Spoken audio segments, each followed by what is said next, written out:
Good morning my dear student. मैं सुनील कुमार, लक्ष्य के ऑनलाइन क्लासेस में आपका स्वागत है। अभी आप लोग का एग्जाम का सीजन चल रहा है बाबू, ठीक है। बहुत सारे बच्चों का कॉल आया है मेरे पास, सर मैकेनिक्स का गेस क्वेश्चन दीजिए। मैकेनिक्स का गेस क्वेश्चन क्या है?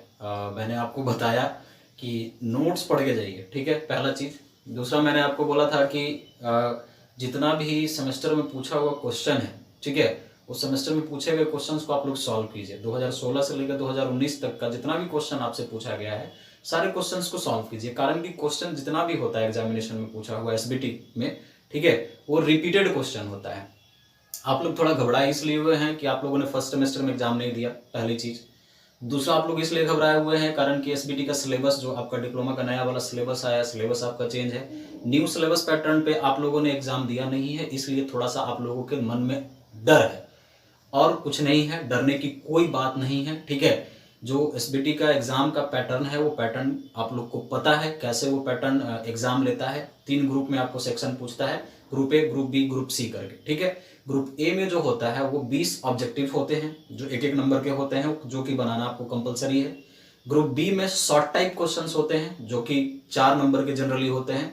ग्रुप सी में आप जाइएगा तो 6 नंबर के क्वेश्चन होते हैं, ठीक है, जो कि लॉन्ग टाइप क्वेश्चंस आपके होते हैं। ऑब्जेक्टिव का कोई हाथ पैर नहीं होता है। ऑब्जेक्टिव कभी भी कहीं से भी डाल के आपके एग्जामिनेशन में पूछ सकता है, लेकिन हाँ, ये है कि ऑब्जेक्टिव कभी भी आपके एग्जामिनेशन में पूछेगा तो आपके सिलेबस से बाहर नहीं जाएगा। जो भी आपका सिलेबस है, सिलेबस के अंदर में ही पूछेगा। तो ऑब्जेक्टिव का सिंपल सा एक ही उपाय है कि आपका जितना प्रीवियस सेमेस्टर में पूछा हुआ क्वेश्चन है 2016 से लेकर 2019 तक का, ठीक है, 3 साल का, मतलब 3 दूनी 6, ठीक है। तो 6 आपका 20-20 क्वेश्चन आप देख लीजिएगा, तो 6 क्वेश्चन आपके पास है तो 120 क्वेश्चन आपके पास हो जाएगा, ठीक है। तो उसका कलेक्शन आप करके एक जगह उसको कलेक्टिवली पढ़ लीजिएगा, तो आपका क्या हो जाएगा, वहां से भी आपका ऑब्जेक्टिव का काम खत्म हो जाएगा। ऑब्जेक्टिव रिपीटेड होता है, ऑब्जेक्टिव बाहर से नहीं पूछता है। जितना भी क्वेश्चन है सब अच्छे से आप पढ़िए, सारी चीजों को अच्छे से समझिए। बाकी जो शॉर्ट टाइप और लॉन्ग टाइप के लिए है, तो शॉर्ट टाइप और लॉन्ग टाइप के लिए हम एक गेसिंग क्वेश्चन के थ्रू, वीडियो के थ्रू इसको हम डील कर देंगे, ठीक है, कि आपके एग्जामिनेशन में शॉर्ट टाइप में क्वेश्चन क्या होता है और लॉन्ग टाइप में क्वेश्चंस क्या होता है। तो शॉर्ट टाइप जो क्वेश्चन कैरी करता है 4 नंबर के लिए, उस 4 नंबर में जनरली आपका क्वेश्चन पूछता है डिफाइन एनी 4, शॉर्ट टाइप में ग्रुप बी में, ठीक है, जिसमें आपको चार में 5 या 6 डेफिनेशन, छोटा छोटा डेफिनेशन लिखने के लिए पूछेगा, ठीक है। और उसमें आप देखिएगा कि उस 5 या 4 में, ठीक है, जनरली 5 ही पूछता है, जिसमें 5 में आपको 4 को डिफाइन करना होता है, जो कि 4 को आपको डेफिनेशन लिखना होता है, उसका डिफाइन कर देना होता है, ठीक है। और उस 4 में एक एक जो होता है डेफिनेशन, एक एक नंबर का होता है। अब 4 नंबर का क्वेश्चन है तो ऑब्वियस सा बात है कि एक एक क्वेश्चन एक एक नंबर का होगा ही, ठीक है। 4 का डेफिनेशन देना होता है, जिसमें 5 क्वेश्चन आपसे पूछता है, 5 में 4 आपसे जो आपको बनता है उसको आप सॉल्व कर लीजिए। तो कुछ गेसिंग क्वेश्चन है मेरे पास, जो कि जनरली हर बार रिपीटेड होता है या पूछता ही है। इतना यदि आप पढ़ के चल जाते हैं तो क्वेश्चन आपका श्योर शॉर्ट है कि जो शॉर्ट टाइप का क्वेश्चन है, शॉर्ट टाइप का थ्योरी, शॉर्ट टाइप का जो थ्योरी है वो आपसे सॉल्व हो जाएगा, ठीक है। तो इसमें सारा टॉपिक आप देख लीजिए। ये शॉर्ट टाइप का क्वेश्चन आपके सामने बोर्ड पे लिखा हुआ है। टोटल मैंने क्वेश्चंस की संख्या 25 लिखी है, ठीक है। ये तो डिफाइन एनी 4 का है। अभी शॉर्ट टाइप वाला क्वेश्चन जो लिटरेचर में आपको लिखना होता है, उसका हम अलग इसी में देंगे अटैच करके।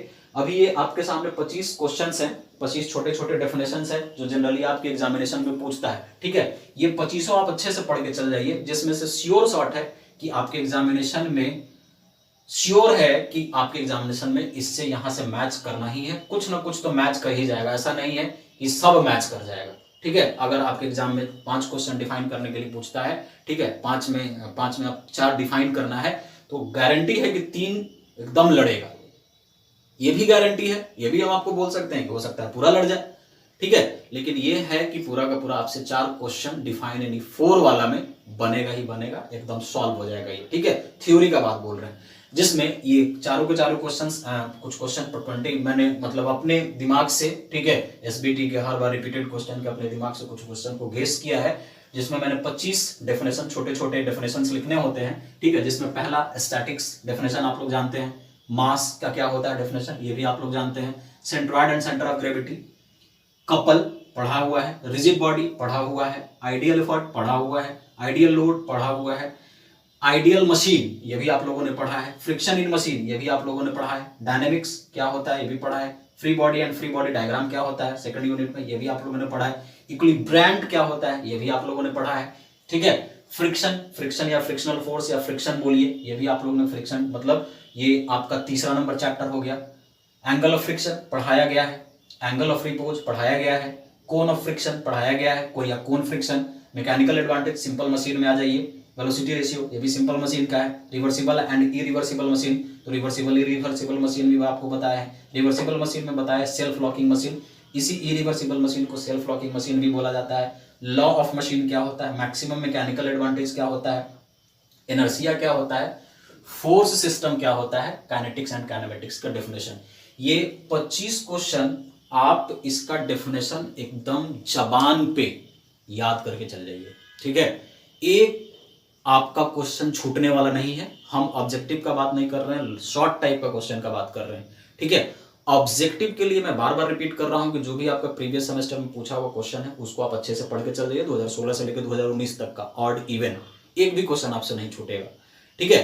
बाकी ऑब्जेक्टिव में अगर देखा जाए तो सेंट्रॉइड और सेंटर ऑफ ग्रेविटी का जो चैप्टर था, जहां पे मैंने आपको टेबल बनवाया था, आपको टेबल याद होगा, ठीक है। वो टेबल अच्छे से आप पढ़ के चले जाएंगे, ठीक है। और ऑब्जेक्टिव अगर आपको कैरी करना है तो आप जो लोड सपोर्ट बीम पढ़ाया था, लोड सपोर्ट बीम वाला जितने भी सपोर्ट होते हैं, सपोर्ट पे अननोन्स की संख्या कितनी होती है, ये आप दिमाग में रख के चल जाइए। फोर्स सिस्टम पढ़ लीजिए अच्छे से, फोर्स सिस्टम से भी ऑब्जेक्टिव बहुत सारा पूछता है, वहां से भी आपका क्वेश्चन पकड़ा जाएगा। ये क्वेश्चन पकड़ने का हम तरीका बता रहे हैं। यूनिट नंबर फर्स्ट में अगर मैं जाऊं तो यूनिट नंबर फर्स्ट में फोर्स सिस्टम से ऑब्जेक्टिव पूछता है, ठीक है। फिर आपका फोर्स वगैरह का डेफिनेशन, ऐसा यूनिट्स वगैरह लिखने के लिए पूछता है। सेकंड यूनिट में आ जाइए तो लोड सपोर्ट बीम से क्वेश्चन आपका पूछता है। लोड सपोर्ट बीम से जो आपका सपोर्ट वाला होता है, सपोर्ट में कितना नंबर ऑफ रिएक्शन, कितना नंबर ऑफ अननोन्स होता है, वहां से क्वेश्चन रेज होता है। सेंट्रॉइड और सेंटर ऑफ ग्रेविटी में चले जाइए तो जितना मैंने आपको बताया है चार्ट सेंट्रॉइड का और सेंटर ऑफ ग्रेविटी का, टोटल फॉर्मूला आप याद करके चल जाइए। जब आप क्लास में होंगे तो क्लास में मैंने आपको बताया होगा कि ये टेबल पूरा पढ़ लो, और उसमें जो इंपॉर्टेंट था मैंने टिक भी कर दिया होगा। सेंटर ऑफ ग्रेविटी में भी कुछ इसी तरीके से था, जो टेबल आपका बनाया हुआ था, जो इंपॉर्टेंट था वही मैंने टिक कर दिया था, ठीक है। अगर आप वहां अच्छे से पढ़े हुए रहते तो आपके मन में इतनी डर नहीं रहती, ठीक है। तो आप लोग तो बस चक्कर में है कि कहीं ना कहीं हमको प्रमोट कर दे, प्रोटेस्ट करने में लगे हुए हैं, तो ऐसा करने से कुछ होने वाला नहीं है, ठीक है। जब हम क्लास लेते हैं या जब आपको पढ़ाया जाता है तो उसी टाइम हम आपको बता देते हैं, ठीक है, कि ये इंपॉर्टेंट है, इसको अच्छे से पढ़ लीजिएगा। उसी समय हम गेस कर देते हैं। खैर एनीवे, आप वहां पे अवेयर नहीं थे, आप कॉन्सेंट्रेटली बातों को नहीं सुन रहे थे, नहीं समझ रहे थे। होपफुली थर्ड सेमेस्टर में आपको सारी चीजों को समझ में आएंगी जब आप एग्जाम देंगे तब। तो ये 25 डेफिनेशन आप अच्छे से पढ़ के जाइए। ये 25 डेफिनेशन इसलिए बता रहा हूं कि मैं ये इसलिए लिखा है मैंने कि ये डिफाइन एनी फोर में पूछता है, ठीक है। दूसरा नंबर जो ग्रुप है, group B, define any four में मैं रिपीट कर रहा हूं कि 5 क्वेश्चन आपसे पूछेगा जिसमें 4 को आपको डिफाइन करना होता है। ये डेफिनेशन सारे के लिखने होते हैं, एक एक नंबर का डेफिनेशन होता है, सबका डेफिनेशन 3 लाइन 2 लाइन 3 लाइन जितना आता है वो डेफिनेशन आप उसको अच्छे से कॉपी में सुंदर सुंदर हैंडराइटिंग में लिखिए, ठीक है। तो ये एक हुआ आपका। इसके बाद इसमें और थ्योरेटिकल क्वेश्चंस कैसे पूछता है वो भी हम डील करेंगे। फिर लॉन्ग टाइप क्वेश्चंस कैसे पूछता है वो भी हम डील करेंगे। सिर्फ हम डील करेंगे आपका थ्योरी वाला पोर्शन। न्यूमेरिकल्स वाला पोर्शन के लिए आपको न्यूमेरिकल प्रैक्टिस करना होगा। न्यूमेरिकल्स का कोई गेसिंग नहीं होता है बाबू, कारण कि न्यूमेरिकल जितना मैंने आपको पढ़ाया उस पैटर्न पे जितने सारे सवाल हैं उस सवाल को आप सॉल्व करके जाइए, उसका कोई दूसरा उपाय नहीं है, ठीक है। तो थ्योरी का पूरा गेसिंग करेंगे, थ्योरी आप अच्छे से समझ लीजिए। और अभी आपका एकदम वर्क है, जो बच्चे अच्छे से नहीं पढ़े हैं, एकदम ये 25 डेफिनेशन एकदम दिमाग में डाल लीजिए, पूछना ही पूछना है, ठीक है। पूछेगा ही पूछेगा, सिलेबस से बाहर आपका कुछ नहीं पूछेगा, ठीक है। तो ये सारा डेफिनेशन आपको नोट्स में मिल जाएगा, नोट्स में आप नोट्स को देखिएगा, समझ में आ जाएगा। नहीं समझ में आता है हमसे पूछिए, हम आपको बताएंगे। लेकिन जो बच्चे रेगुलर क्लास किए होंगे वो सारा चीज आपके नोट्स में मिलेगा। अब इसी वीडियो लेक्चर में हम आपको डिस्कस कर देंगे कि ऑड शॉर्ट टाइप का क्वेश्चन जो डेफिनेशन लिखने वाला होता है वो कैसे होता है। तो आई होप ये सारा आपको समझ में आया होगा। समझने वाली क्या बात है, आपको पढ़ने का टाइम है, ठीक है।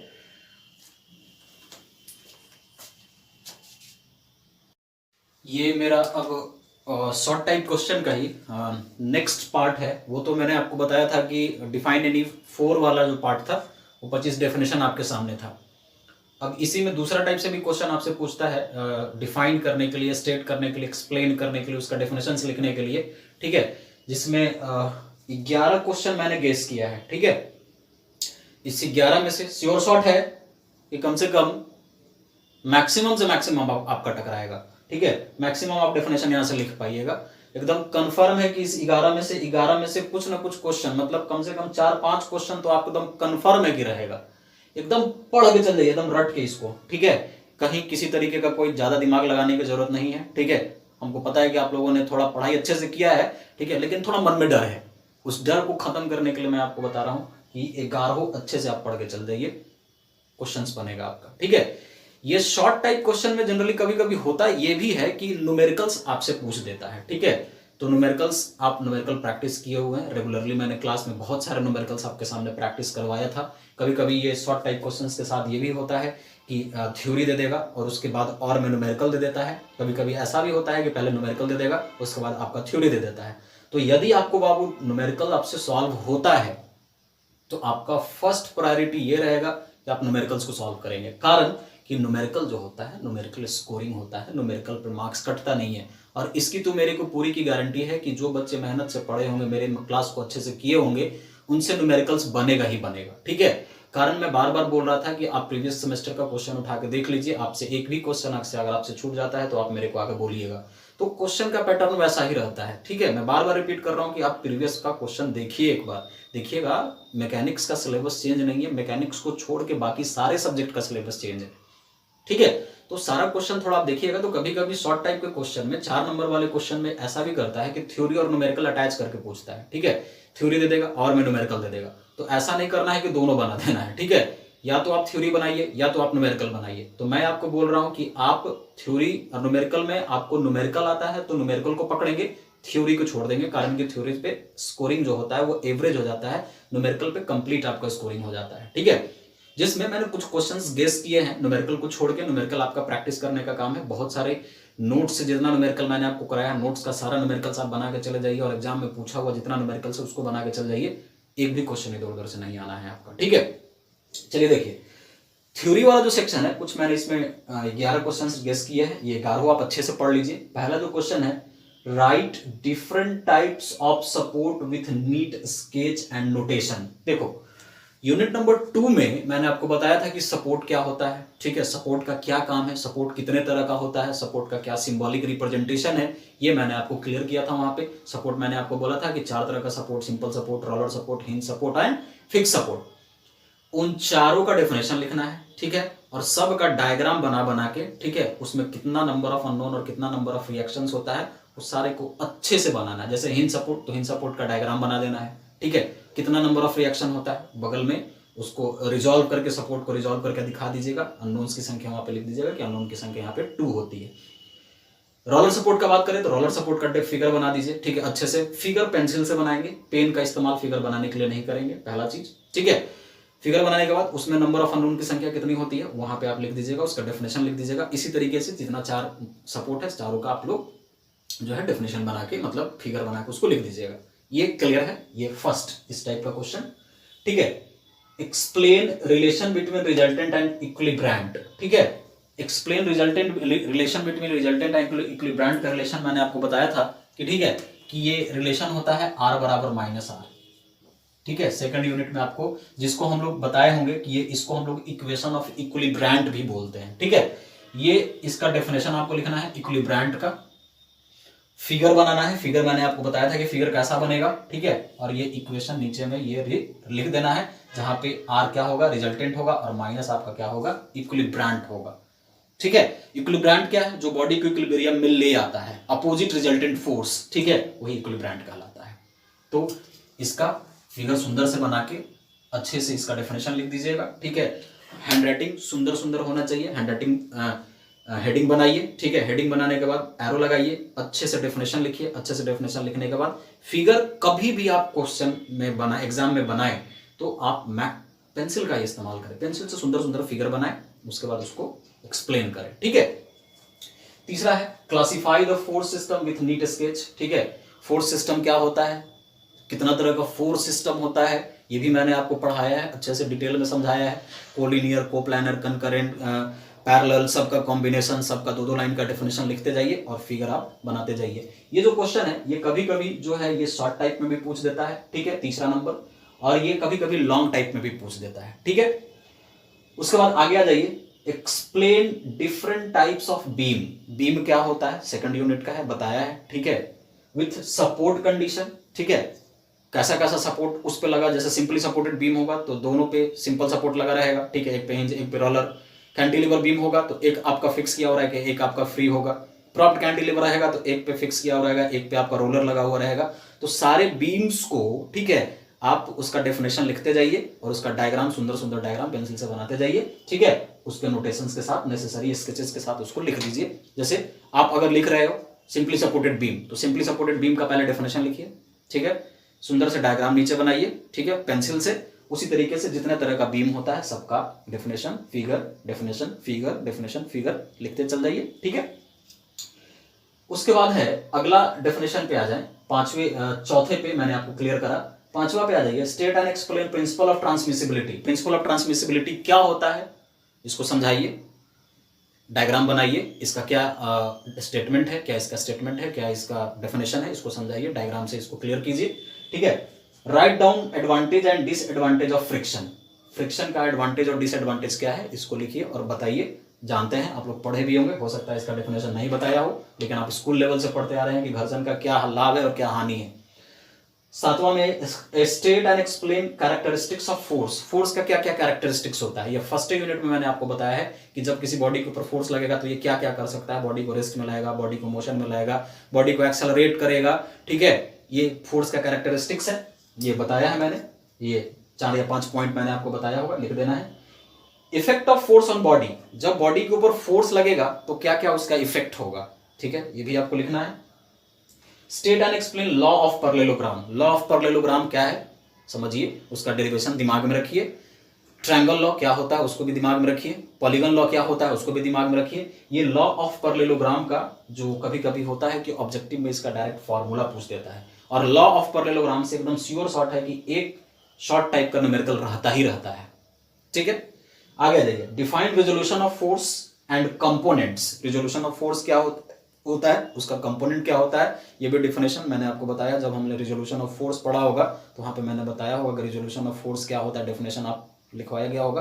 कंपोनेंट क्या होता है ये भी आपको बताया गया होगा। उसके बाद defined composition and compounding of force. Composition क्या होता है, मतलब फोर्स को कैसे हम लोग जोड़ते हैं, तो फोर्स को जोड़ने का तरीका मैंने आपको बताया है। पैरेललोग्राम लॉ होता है, ट्रायंगल लॉ होता है, पॉलीगन लॉ होता है, मतलब बहुत सारे फोर्सेस को एक फोर्स में चेंज करना, मतलब उसका रिजल्टेंट निकालना, उसी को हम लोग क्या बोलते हैं, composition and compounding of force बोलते हैं, ठीक है। तो ये बाबू ये 11 क्वेश्चन है, इस 11 क्वेश्चन को आप अच्छे से पढ़ लीजिए। इसका ऐसा नहीं है कि मैंने एग्जाम्पल 11 का थ्योरी आपको दे दिया तो सिर्फ ये थ्योरी ही पढ़ के चल जाना है। ऑब्जेक्टिव आपका शॉर्ट टाइप में न्यूमेरिकल भी पूछता है, ठीक है। तो मैं बार बार बोल रहा हूं कि न्यूमेरिकल आप प्रैक्टिस करें, जितना मैंने क्वेश्चन आपको क्लास में करवाया है, प्रीवियस ईयर का क्वेश्चन उठाइए, उसका न्यूमेरिकल बनाइए, जितना नोट्स में मैंने आपको पढ़ाया उसका सारा चीज देख लीजिए, ठीक है। तो ये तो थ्योरी का पोर्शन हुआ। मैं बार बार ये भी रिपीट कर रहा हूं कि जब आपके एग्जाम में न्यूमेरिकल्स पूछता है अटैच थ्योरी करके, ठीक है, तो आप थ्योरी को छोड़ेंगे, न्यूमेरिकल्स बनाएंगे, यदि बनता है तो न्यूमेरिकल बनाएंगे। थ्योरी और न्यूमेरिकल में थ्योरी बनता है तो थ्योरी बनाइए, न्यूमेरिकल बनता है तो न्यूमेरिकल बनाइए, थ्योरी न्यूमेरिकल दोनों बनता है तो न्यूमेरिकल को अटेम्प्ट कीजिए, ठीक है। कारण कि मैं बार बार बोल रहा हूं कि numerical is scoring, numerical scoring है, और engineering mechanics is the scoring subject, ठीक है, कंप्लीट न्यूमेरिकल पेपर है, ठीक है। ये तो शॉर्ट टाइप का पूरा क्वेश्चन का बात हुआ। अब हम लोग लॉन्ग टाइप के क्वेश्चंस के बारे में बात करेंगे कि लॉन्ग टाइप का क्वेश्चन कैसे कैसे पूछता है। तो लॉन्ग टाइप का जो क्वेश्चन होगा उस पर भी हम डिस्कस करेंगे, ठीक है, और कहां से क्वेश्चन पकड़ना है आपको, ये भी हम आपको वीडियो के लास्ट में डिस्कस करेंगे, ठीक है।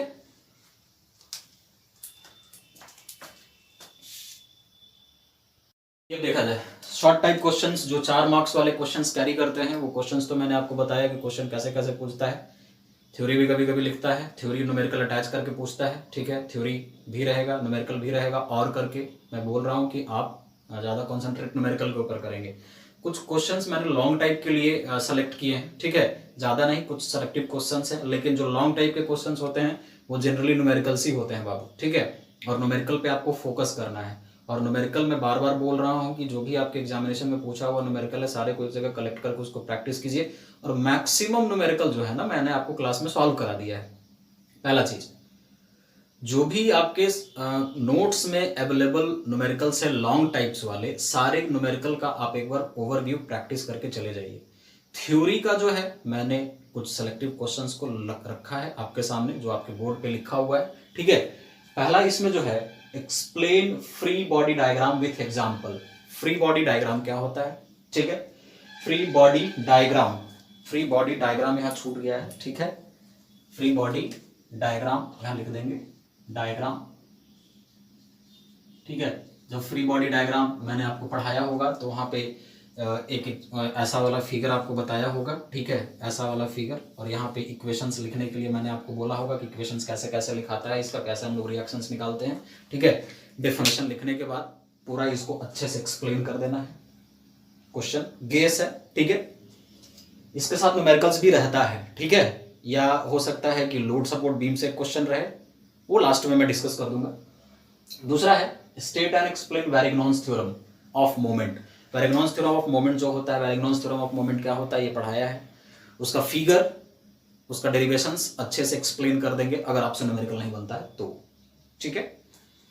State and explain Lami's theorem. Lami's theorem बहुत इंपॉर्टेंट है, लामीज थ्योरम का डेफिनेशंस भी पूछता है और लामीज थ्योरम से रिलेटेड एक लॉन्ग टाइप का उससे रिलेटेड क्वेश्चंस भी आपका पूछता है। लामीज थ्योरम पूछ देगा और करके न्यूमेरिकल पूछ देगा, या हो सकता है कि न्यूमेरिकल पूछ दे और करके लामीज थ्योरम लिख दे। तो लामीज थ्योरम का न्यूमेरिकल जो होता है सिंपल होता है। तो जब ये लॉन्ग टाइप में आपसे पूछेगा 6 नंबर में, तो लामीज थ्योरम को लिखेंगे, अच्छे से एक्सप्लेन करेंगे और इसका डेरिवेशंस भी कर देंगे, ठीक है। फोटो बना के इसका डेरिवेशन भी कर देंगे। सिंपल डेरिवेशन है, स्पेस डायग्राम और आपका फोर्स डायग्राम दोनों बना के जो डेरिवेशन है उसको कर देंगे साथ में। इसके बाद explain different type of frictions. Different type of friction क्या होता है, फ्रिक्शन कितने तरह का होता है, ठीक है। छोटा छोटा डेफिनेशन है, छोटा छोटा डेफिनेशन आप लिख देंगे, जैसे स्टैटिक फ्रिक्शन क्या होता है, काइनेटिक फ्रिक्शन क्या होता है, रोलिंग फ्रिक्शन क्या होता है, लिमिटिंग फ्रिक्शन क्या होता है, स्लाइडिंग फ्रिक्शन क्या होता है। ये सब जिसका जिसका डायग्राम बताया गया है, सारे रिक्वायर्ड डायग्राम को आप पेंसिल से ड्रॉ कर लेंगे। फिर है describe classification of load. Load क्या होता है, कितने तरह का लोड होता है, पॉइंट लोड बताया, यूडीएल बताया, यूनिफॉर्मली डिस्ट्रीब्यूटेड लोड बताया, वीडीएल बताया, वैलिंग डिस्ट्रीब्यूटेड लोड बताया, या जीडीएल उसी को बोलते हैं, ठीक है। यूनिफॉर्मली, फिर आपका कॉन्सेंट्रेटेड मोमेंट बताया, फिर आपका जनरल लोडिंग बताया, डिफरेंट डिफरेंट टाइप्स के जितने सारे लोड है, सारे लोड का डेफिनेशन लिख लिख के उसका डायग्राम आप बना देंगे, ठीक है। इसमें दूसरे टाइप से और भी क्वेश्चन पूछता है, एक्सप्लेन एनी टू, ठीक है। जैसे उधर था explain any four short type में, लॉन्ग टाइप में एक्सप्लेन एनी टू, जो जनरली कभी कभी मैक्सिमम टाइप में जो स्क्रू जैक होता है, ये सिंपल स्क्रू जैक का डिटेल करने के लिए पूछ देता है। उसका डायग्राम आप अच्छे से बनाइए, उसका जो भी कंस्ट्रक्शंस वर्किंग है सारा उसको लिख दीजिए, ठीक है। उसका जो भी फॉर्मूला है, जो से कॉपी में मैंने आपको लिखवाया है, डायग्राम अच्छे से सुंदर से पेंसिल से बना के उसका कंस्ट्रक्शन, उसका प्रिंसिपल, उसका फॉर्मूला, ये सारा आप उसको अच्छे से लिख दीजिए, वेलोसिटी रेशियो। उसके बाद इसी के साथ अटैच कर देता है मैक्सिमम इफिशियंसी ऑफ मशीन बताया है, ठीक है। सेल्फ लॉकिंग मशीन या इसी को इरिवर्सिबल मशीन बोलते हैं। फ्रिक्शन इन मशीन क्या होता है भी पूछता है। लॉ ऑफ मशीन, इस तरीके से, ठीक है। तो ये 5 गेस किया है, तो ये 2 कोई इसमें से डिफाइन करना होता है, ठीक है। तो जनरली आपको 3 देगा, या कभी कभी 2 ही देता है, या जनरली कभी कभी 4 भी देता है। तो शॉर्ट लॉन्ग टाइप वाला में 2 को डिफाइन करना होता है, शॉर्ट टाइप वाला में 5 देगा, 4 को आपको डिफाइन करना होता है, ठीक है। ये मेरा जितना था, ये थ्योरी के पोर्शंस को मैंने आपके सामने डिस्कस करा है, ठीक है। न्यूमेरिकल्स आपको कहां कहां से पकड़ने हैं, बातों को थोड़ा सुनिएगा और समझिएगा, ठीक है। न्यूमेरिकल फर्स्ट चैप्टर से जब आप आएंगे तो रिजोल्यूशन ऑफ फोर्स से रिजल्टेंट निकालने वाला एक क्वेश्चन रहेगा, रहता ही रहता है हर बार। अच्छे से उसको बना के जाएंगे, आर बराबर under root sigma f x square plus sigma f y square tan theta बराबर sigma f y by f x. दूसरा, पैरेललोग्राम लॉ से भी कभी कभी न्यूमेरिकल आपका पूछ देता है। पैरेललोग्राम लॉ में जितना क्वेश्चंस प्रैक्टिस है वो क्वेश्चंस को आप देखिए, बनाइए, ठीक है। सेकंड यूनिट में आप आ जाइएगा, ठीक है। ये सारे लॉन्ग टाइप का क्वेश्चंस का मैं बात कर रहा हूँ, लॉन्ग टाइप का क्वेश्चंस का मैं बात कर रहा हूँ। ये पैरेललोग्राम से कभी कभी शॉर्ट टाइप का भी क्वेश्चन पूछ देता है। रिजल्टेंट निकालने वाला जो फॉर्म होता है वो लॉन्ग टाइप में भी पूछता है। सेकंड यूनिट में आ जाइए, मतलब दूसरे सेक्शन में, तो एक क्वेश्चन तो एकदम कंफर्म है कि आपका लोड सपोर्ट बीम से, लोड सपोर्ट बीम से, मैं बार बार रिपीट कर रहा हूं, लोड सपोर्ट बीम से एक क्वेश्चन रहेगा ही रहेगा 6 मार्क्स का, ठीक है। अच्छे से उसका रिएक्शंस निकालने के लिए जितना क्वेश्चन आपको क्लास में कराया गया है वही क्वेश्चंस को आप प्रैक्टिस करें, एग्जाम में पूछा हुआ क्वेश्चंस प्रैक्टिस करें। आगे जाइए, फ्रिक्शन से न्यूमेरिकल रहता है, और जिस टाइप का न्यूमेरिकल आपके एग्जाम क्लास में कराया है उस टाइप का न्यूमेरिकल आपको पूछेगा एग्जाम में। सेंट्रॉयड और सेंटर ऑफ ग्रेविटी में चले जाइए। तो सेंट्रॉयड और सेंटर ऑफ ग्रेविटी में जितना भी मैंने आपको पढ़ाया, I section, L section, T section, C section, Z section, unequal I section, ठीक है, ये उसमें से दो एकदम रहना ही रहना है लॉन्ग टाइप के क्वेश्चंस में, ठीक है। और फिर आप मशीन में आ जाइए, तो मशीन में जनरली वेलोसिटी रेशियो निकालने के लिए, मैकेनिकल एडवांटेज निकालने के लिए, एफिशिएंसी निकालने के लिए कैसा क्वेश्चन पूछता है, ये क्वेश्चंस मैंने आपको कराया है। तो न्यूमेरिकल लॉन्ग टाइप वाला जो न्यूमेरिकल होता है उसको पकड़ने का मैंने आपको टेक्निक बता दिया है कि कहाँ कहाँ से आपके सामने आएगा। फिर से रिपीट कर रहा हूँ, एक क्वेश्चन आपका रिजल्टेंट निकालने वाला रहेगा लॉन्ग टाइप में, एक क्वेश्चन आपका सेंट्रॉयड और सेंटर ऑफ ग्रेविटी इससे आ गया, लोड सपोर्ट बीम से आ गया, लामीज थ्योरम से भी पूछ देता है लॉन्ग टाइप के क्वेश्चन में। फिर आप फ्रिक्शन में आ जाए तो फ्रिक्शन से भी एक क्वेश्चन रहेगा लॉन्ग टाइप में, या कभी कभी शॉर्ट टाइप में भी पूछ देता है, ठीक है। फ्रिक्शन के लॉन्ग टाइप के क्वेश्चन में जनरली टाइप्स ऑफ फ्रिक्शन या एडवांटेज और डिसएडवांटेज ऑफ फ्रिक्शन पूछता है। सेंट्रॉयड और सेंटर ऑफ ग्रेविटी एकदम सीओ डिट्टो है कि क्वेश्चन आपका वहां से रहेगा जितना आपको क्लास में कराया है उस टाइप का क्वेश्चन, ठीक है। सिंपल मशीन में आप आ जाइए तो सिंपल मशीन में जिस तरह का क्वेश्चन आपको लॉन्ग टाइप में करवाया हुआ है उस तरह का क्वेश्चन आपका रहता है। तो जो स्कोरिंग है वो न्यूमेरिकल है, न्यूमेरिकल आपको आए, मैक्सिमम से मैक्सिमम आप न्यूमेरिकल्स को सॉल्व करें, ठीक है। थ्योरी पे उतना ध्यान ना दें। थ्योरी में इसलिए आपके सामने ये मैंने लिखा है कि हो सकता है कि जो न्यूमेरिकल आप लोगों से ना बने, तो थ्योरी लिख के आप अच्छे से पास कर जाएं, अच्छे से स्कोरिंग कर जाएं, लेकिन आपको बढ़िया नंबर लाना है तो न्यूमेरिकल अगर आपको आता है तो न्यूमेरिकल आप अच्छे से बनाएं, ठीक है। ये तो हुआ गेसिंग की पूरी बात। अब थोड़ा बात सुन लो कि आपको करना क्या है। तो जब कभी भी आप एग्जामिनेशन दें तो एग्जामिनेशन के टाइम में जब कभी भी आपको क्वेश्चन पेपर मिले तो क्वेश्चन पेपर मिलते के साथ ऐसा नहीं है कि खुश होके सारे क्वेश्चंस को बनाना शुरू कर दें, बस देखे बस बनाना शुरू कर दिए। पहले क्वेश्चन पेपर को, माइंड को ठंडा करके, दिमाग को स्थिर करके 5 मिनट 2 मिनट उस क्वेश्चन पे टाइम दीजिए, उसको समझिए, जो जो बनने वाला है पहले उस पर आप फट फट फट फट टिक मारिए, पेंसिल से मार्क कर दीजिए, ठीक है, टिक मारिए, ठीक है, कि ये क्वेश्चन आपसे बनेगा। ऐसा नहीं करना है कि बस धड़ल्ले से बनाना शुरू कर देना है। पता चला कि आपसे कुछ क्वेश्चन का कुछ ABC करके पूछा है, ठीक है, तो ABC का पार्ट A बना, B नहीं बना तो फंस जाइएगा। पहले आप ठंडे दिमाग से क्वेश्चन को पढ़ें, जो फुल क्वेश्चन आपसे बनता है उसी क्वेश्चन को अटेम्प्ट करें। क्वेश्चन 5 आपको बनाने होते हैं, ठीक है। जैसे कभी कभी जनरली बच्चे गलती क्या कर देते हैं कि जैसे मान लो कि 4 का AB पूछा, ठीक है, AB और इसके साथ इसका न्यूमेरिकल अटैच कर दिया, खुशी में आके 4 का A देखा, B नहीं देखा, ठीक है, और वाला नहीं देखा, 4 का A बनाया, ठीक है, 4 का A बना के छोड़ दिया, उससे B बन ही नहीं रहा है, तो क्या करेगा, उससे न्यूमेरिकल भी आ रहा है तो न्यूमेरिकल पे क्या कर देगा, फट से छोड़ेगा, चलो ये नहीं बन रहा, न्यूमेरिकल बना देते हैं। तो बाबू जब कॉपी चेक होगा तो ये 4 के 1 के ग्राउंड पे ही आपको न्यूमेरिकल्स में जो मार्क्स है वो मार्क्स मिलेगा, इसको छोड़ देगा, इसको नहीं चेक करेगा। तो पहले आप 5 मिनट 2 मिनट कभी भी मिले क्वेश्चन पेपर को, आपको मिले क्वेश्चन पेपर को आप अच्छे से पढ़िए, ठीक है। ऑब्जेक्टिव सारा का सारा सही कीजिए। ऑब्जेक्टिव ये गारंटीड मैं देता हूं कि ऑब्जेक्टिव आपका एक भी नोट से, अगर आपने अच्छे से पढ़ा होगा, एक भी नोट से बाहर नहीं जाएगा। और जितना मैंने आपके सामने ये गेस किया है, ये एक भी क्वेश्चन आपका बाहर नहीं जाने वाला है थ्योरी का। न्यूमेरिकल मैक्सिमम से मैक्सिमम आप न्यूमेरिकल्स को सॉल्व करके जाइए, प्रैक्टिस करके जाइए, ठीक है। तो आई होप ये वीडियो आपके लिए हेल्पफुल होगा, एग्जाम के लिए हेल्पफुल होगा। बहुत अच्छा से इसको देखिए, समझिए, कहीं किसी तरह का डाउट है तो आप हमसे टेलीफोनिक कन्वर्सेशन कर सकते हैं, ठीक है। बाकी आप अच्छे से एग्जाम दीजिए। Best of luck, thank you.